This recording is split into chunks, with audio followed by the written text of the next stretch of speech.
The storm raged like a living beast, hurling snow against the mountain cabin with relentless force.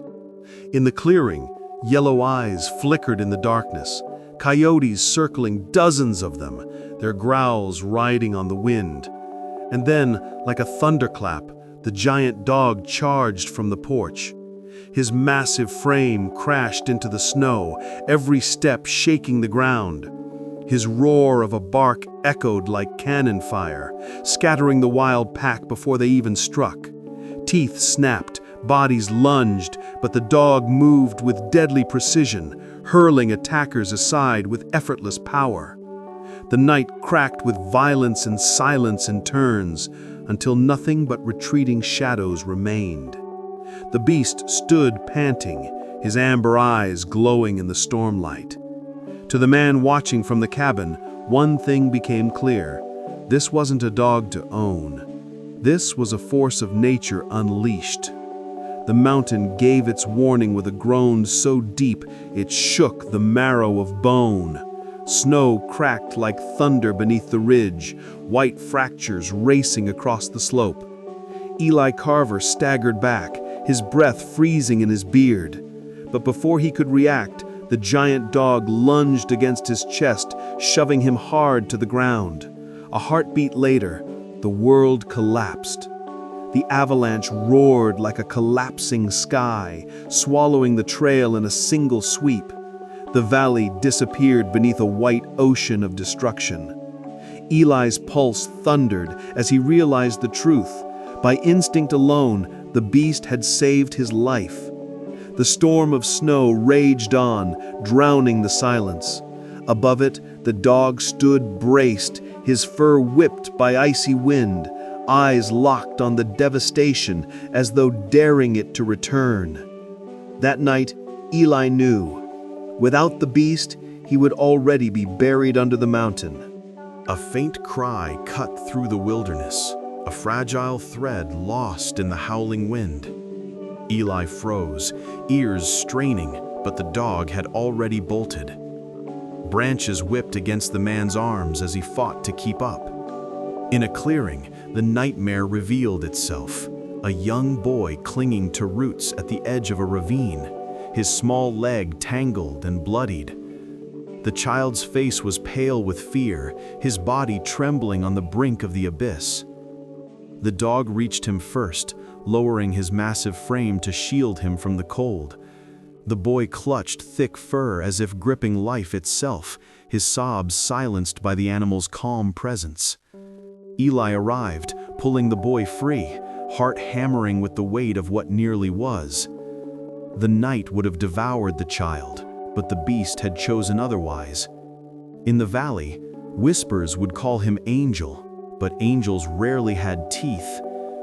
The town whispered in circles, every voice swelling the myth. In the smoky tavern, hunters leaned across scarred tables, swearing they had seen a shadow as tall as a man gliding through the trees. Shepherds insisted wolves no longer stalked their herds, claiming the beast's scent alone warded predators. Men clutched mugs tighter as stories tangled into legends, each retelling sharper, stranger, taller than before. Some swore he had fought off a bear, others that he dragged a deer carcass single-handed across a ridge, and still others whispered darker things, that he was no mere dog but a ghost of the mountain itself. In a corner, the sheriff listened in silence. His eyes narrowed, his jaw set. At last he muttered to the hushed crowd. The ridge was safer with the beast on it. But even his voice carried the weight of unease. Legends have teeth, and legends demand blood. The square buzzed with noise, wooden pens rattling with restless hooves and bleeding goats. Dust hung in the crisp mountain air, carried on shouts and laughter. Then the handler dragged something no one expected into the ring. Not livestock, not cattle, but a beast of impossible size. His fur gleamed like molten bronze in the sunlight, heavy across shoulders broad as a lion's. Gasps turned into mocking laughter. Children clutched their mothers, ranchers scoffed. "Too big," they muttered. "Too wild." But the creature stood unmoving, chest rising slow and steady, eyes sharp and intelligent, as if searching the crowd. Time slowed when those eyes locked on a single man, standing apart from the noise, a mountain figure, broad and weathered, silent as stone, Eli Carver. In that instant, fate drew its line.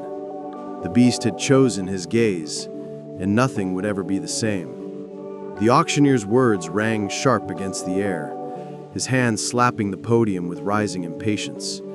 Jokes rippled through the crowd as no hand lifted. Then, without a sound, Eli Carver raised his arm. The square fell silent. For years, the mountain man had been a ghost in flesh, seen but rarely heard, feared for reasons no one could name. And now here he was, offering himself to the mockery of men for a dog they called a burden. The auctioneer's jaw tightened, the auctioneer nearly lost his composure, and whispers cascaded through the mass of faces. Yet Eli did not blink, and the dog did not move. When the gavel finally struck, the laughter had drained into awe. Eli Carver had not purchased an animal. He had taken hold of a destiny, forged in silence, and sealed with a glance that no one else dared to meet. The wagon groaned along the trail, wheels creaking through streams and stones. Night fell heavy on the ridges, stars veiled by drifting mist. In the back, the giant dog curled into a shadowed corner, his massive frame too large for the boards that creaked under him. When the cabin came into view, pines dark and towering, Eli gave a sharp whistle. The beast leapt down in a single motion, paws sinking into the soil as though the mountain had been waiting for him. For a long moment, the man and the dog stood side by side in the frost-draped clearing, silent in mutual recognition. Eli turned toward the cabin, steps firm, and without command the animal followed, not with hesitation, not with fear, but with a dignity that matched his new master's solitude. In that moment, the legend of the ridge had found its home. Dawn broke with pale light filtering through the pines. Eli worked quietly, splitting wood, his axe ringing in steady rhythm. From the ridge came a low rumble, a shape moving with heavy intent. A bear, massive and restless, lumbering toward the cabin's edge. Eli's breath stilled, his hand inching toward the rifle. But before steel could meet powder, the dog rose from the porch, his body unfurled like thunderclouds, fur bristling, a growl deep and primal rolling through the clearing. The bear paused, lifted its nose, and met eyes that burned like embers. It turned. No fight, no blood, no struggle, only silence broken by the fading thud of paws retreating into the forest. Eli lowered his hand, heart still racing. The man had lived decades in solitude, armed for every predator. Yet now, for the first time, steel remained idle. The mountain had a new sentinel. The cabin glowed with firelight, shadows painting the walls. Eli muttered absent words to himself, fragments of commands long buried in his past. Among them slipped a single word, unmeant, unplanned: guard. At the sound, the beast rose from his resting place. He moved to the cabin door, planted his paws firm, eyes sharp on the black woods beyond. All night he stood without moving, breath fogging in the cold, body braced as sentinel. Dawn came. Still he remained, unyielding, unmoved, unblinking. Eli stared, memory flooding like salt in wounds. He had seen dogs trained with precision in his former life, had given those very commands. But this animal, this giant, had come from bloodlines forged in discipline. Someone had built him from more than companionship. Someone had cast him aside. The truth whispered in Eli's chest. This was no stray. This was a weapon disguised as a legend. Market Square hummed with chatter. but silence fell when Walter Briggs stepped forward.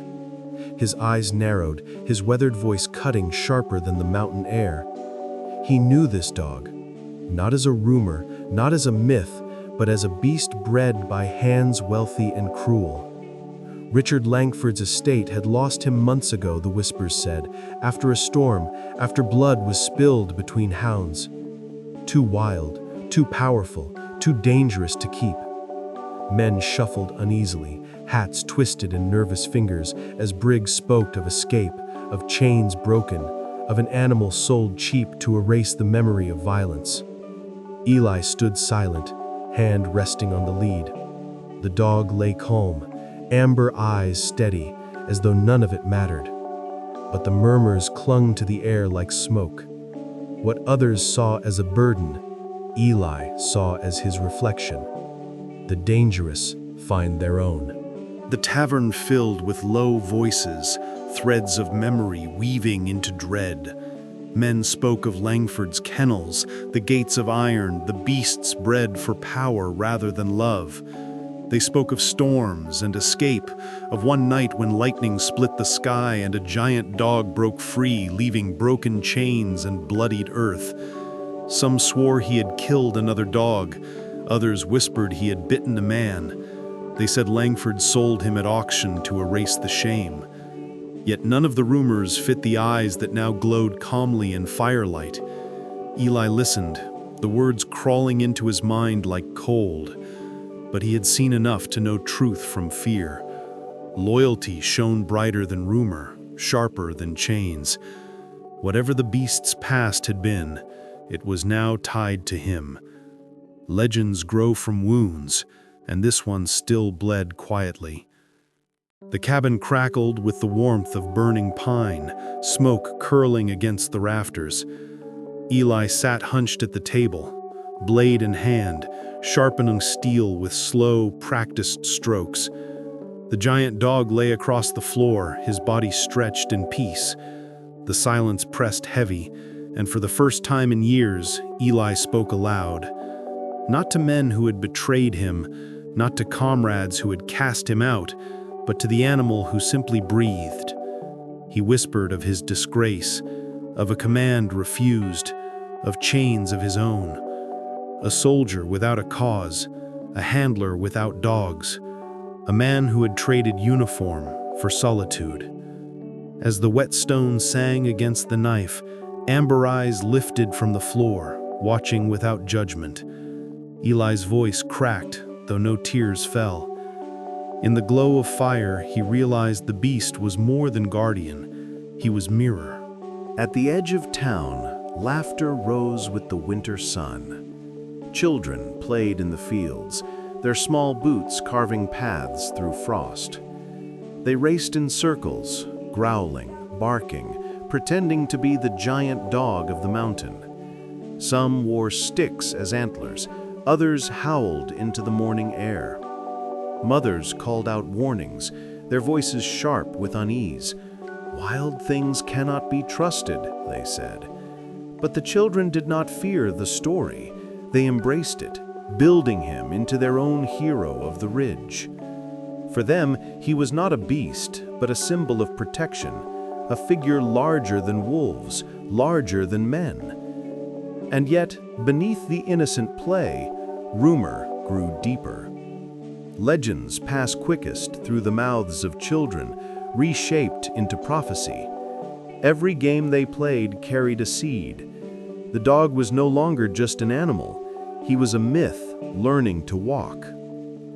Frost glistened on the pines as Eli moved through the clearing, rifle balanced across his back. His steps were soundless, trained by decades of solitude. Then, without warning, the giant dog pressed against his leg, halting his path. Confused, Eli crouched low, scanning the ground. That was when he saw it, a shimmer of steel teeth buried beneath leaves, a snare set by unseen hands. His heart tightened. Someone had laid traps in his hunting grounds. Without the beast's instincts, one wrong step could have ended in agony. Eli exhaled, his chest heavy with realization. The animal was more than protector. He was warning bell, guide, sentinel. The dog sniffed the air, eyes burning with sharp awareness before moving on in silence. Eli followed, the echo of the snare rattling in his mind. Danger was closer than he had believed, and someone wanted blood drawn. The cabin nights grew longer, winter pressing heavy across the ridge. Each evening, Eli lit the fire, the crackle filling the silence of the home. And each evening, the ritual unfolded without a word. A pot of stew simmered, steam curling into the air, and when Eli filled his bowl, he filled another. Wooden, simple, placed at the hearth. The beast approached cautiously at first, sniffing the gift before lowering his head. Night after night, the hesitation vanished, replaced by a quiet glance that spoke louder than words. No begging, no demand. Only acceptance, quiet as breath. Eli began to expect it, even to long for it. The soft thud of paws drawing closer, the sound of breath settling by the fire. Solitude had been his armor. Now it bent each night, reshaped by a bond that asked for nothing but presence. Loyalty needed no language. Moonlight bathed the clearing in silver, shadows moving low and fast. Coyotes circled, their eyes burning yellow in the night. Eli's hand gripped the rifle, but the beast moved first. He burst from the porch, a storm of muscle and thunder. His bark cracked the air like a cannon, shaking the pack into hesitation. One lunged, snapping jaws inches from his throat. In a flash, the dog's teeth clamped, tossing the predator into the snow. Another crept closer, but the beast advanced with precision, each movement calculated, every growl commanding. Within moments, the pack faltered. Their snarls turned to whines, tails tucked, paws scattering back into the woods. Silence returned, broken only by the beast's heaving breath. Eli lowered his rifle, his body trembling with awe. The mountain had many predators, but only one king. And that night, the ridge crowned its rightful ruler. In the dusty road of the mountain town, Sheriff Tom Avery crossed Eli's path. His gaze was steady, his hat brim shadowing eyes that had seen too much. The crowd watched as the sheriff leaned closer, voice low but sharp. Men would come for the beast, he said. His size, his training, his legend.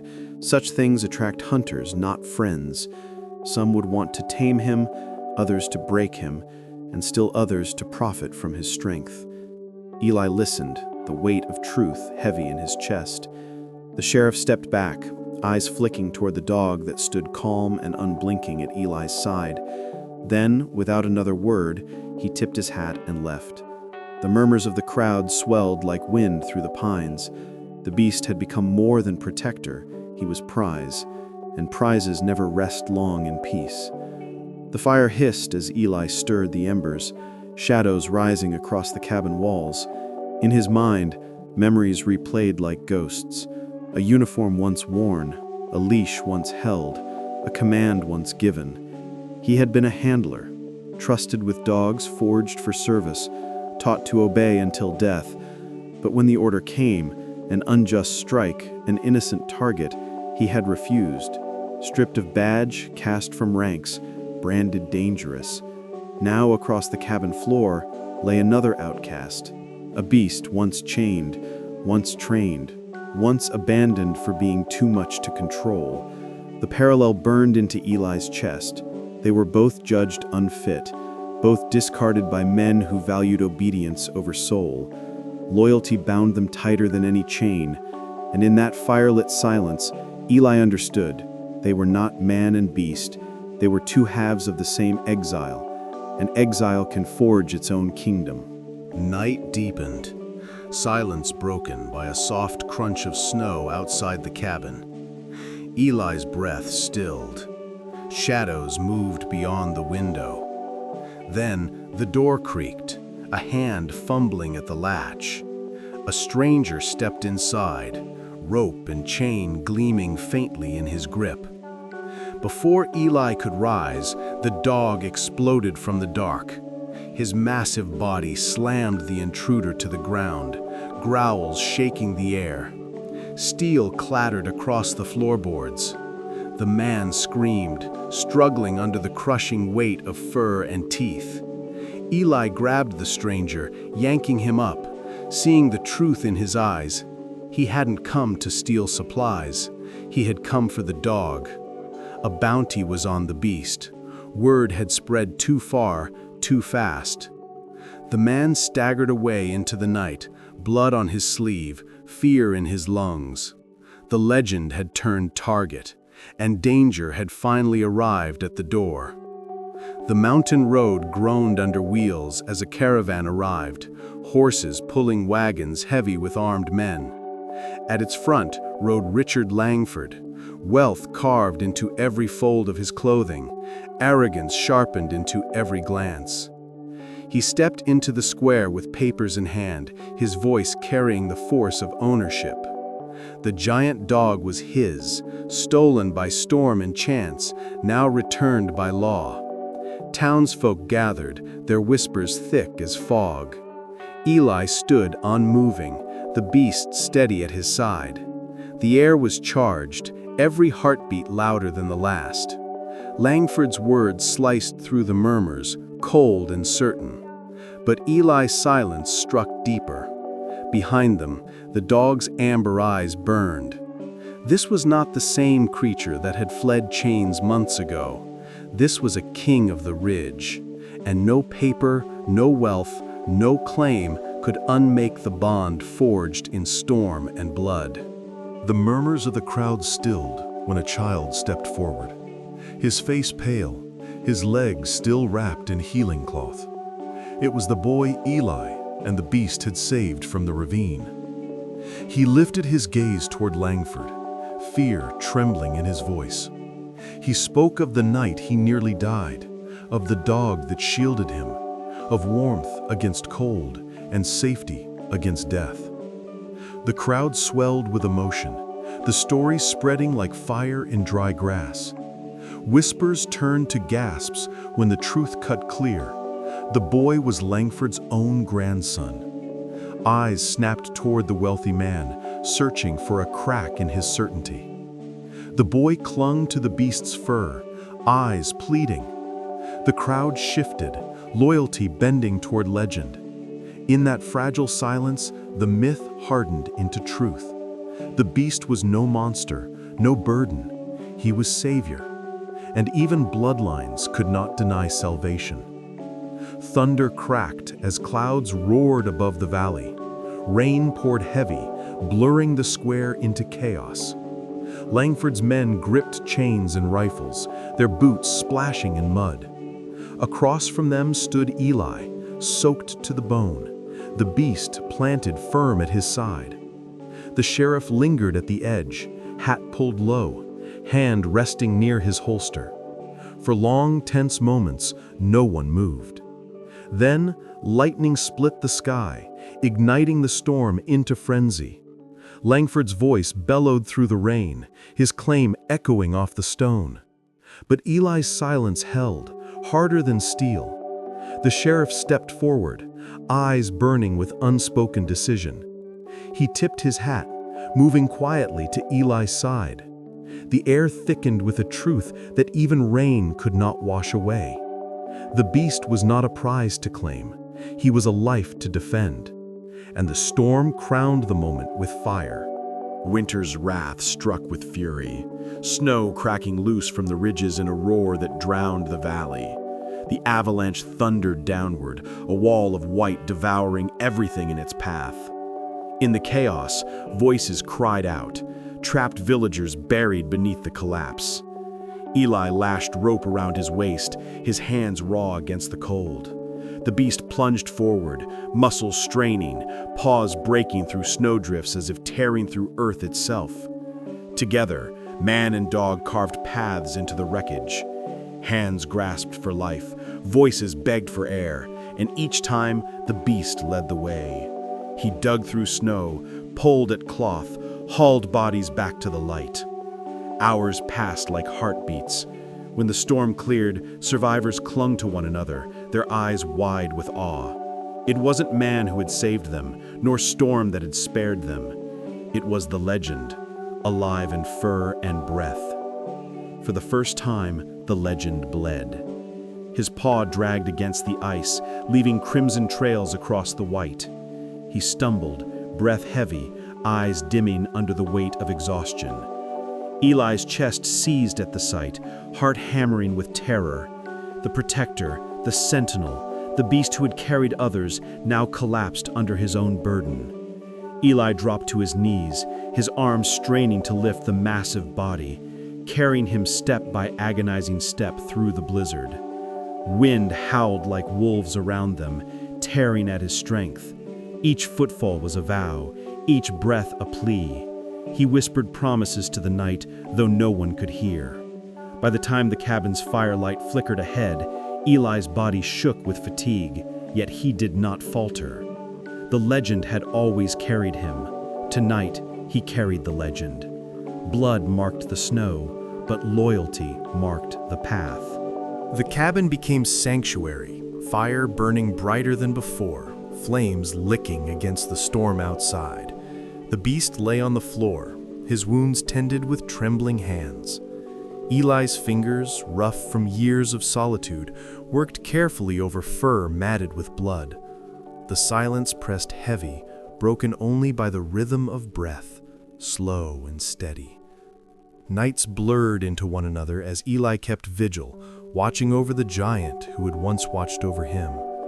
He whispered to the darkness, words not meant for men, but for the one who lay beside him.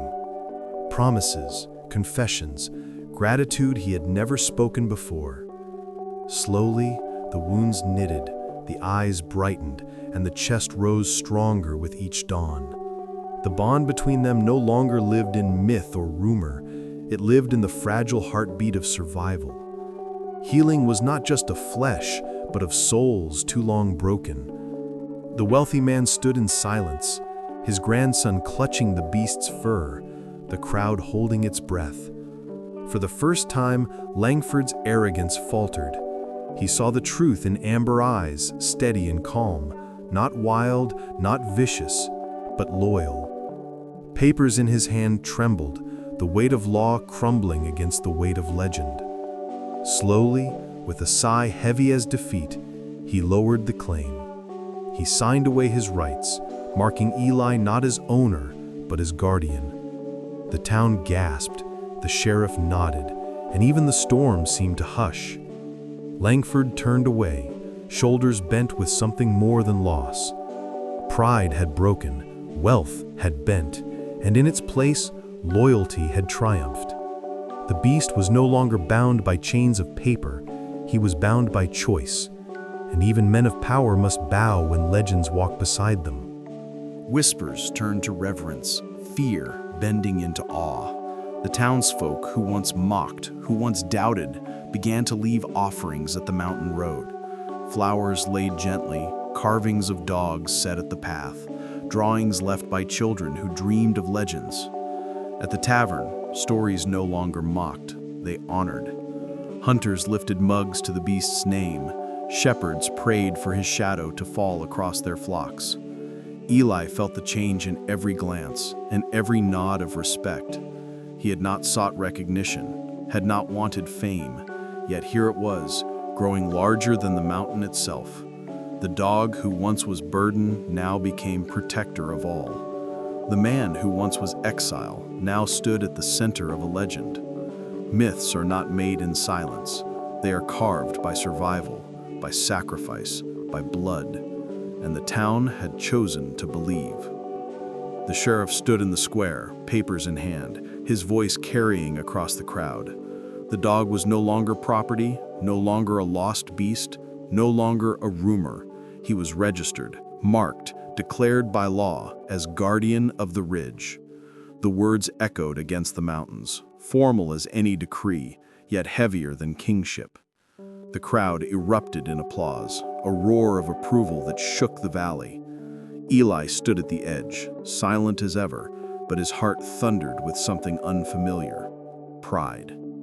The beast stood tall beside him, chest rising with calm power, amber eyes scanning the horizon. Legends are often spoken in hushed tones, in secrets passed at night, but now this one stood in daylight, recognized not by whispers, but by law. And in that moment, the mountain itself seemed to bow. Guardianship was no title, it was destiny fulfilled. The years turned like pages, snow giving way to flowers, flowers to leaves, leaves to frost again. Each season carried rhythm, the man and the beast moving together as shadows across the ridge. They hunted, they fished, they guarded. But more than that, they healed. Eli, once a hollow man of silence, found himself speaking again, not to the world, but to the dog who never left his side. The beast listened with patience, his presence steadier than stone. In those quiet moments, Eli realized solitude was no longer prison, it was choice. And in that choice, he was no longer alone. The world below still whispered legends, but the man above no longer cared. His truth lived in the rhythm of pause beside him, in the fire that warmed their nights. He did not need stories, he had loyalty, and loyalty was enough. Night settled heavy, the fire casting gold against the cabin walls. Eli sat at the table, blade set aside, his hands quiet for once. Across the floor, the beast rose, padding slowly to his side. Without hesitation, he lowered his massive head onto Eli's knee, amber eyes lifting into the man's weary face. For a heartbeat, time stilled. The years of solitude, the storms, the legends, the dangers, all faded into silence. Eli's chest eased, his lips curved into the first smile in years. The beast sighed, his body at peace, his loyalty carved into the very air. Outside, the wind carried whispers across the ridge. But inside, no legend, no myth, no rumor remained. Only a man and his guardian, bound not by ownership, not by chains, not by fate, but by choice. And in that choice, they had found something greater than legend. They had found family.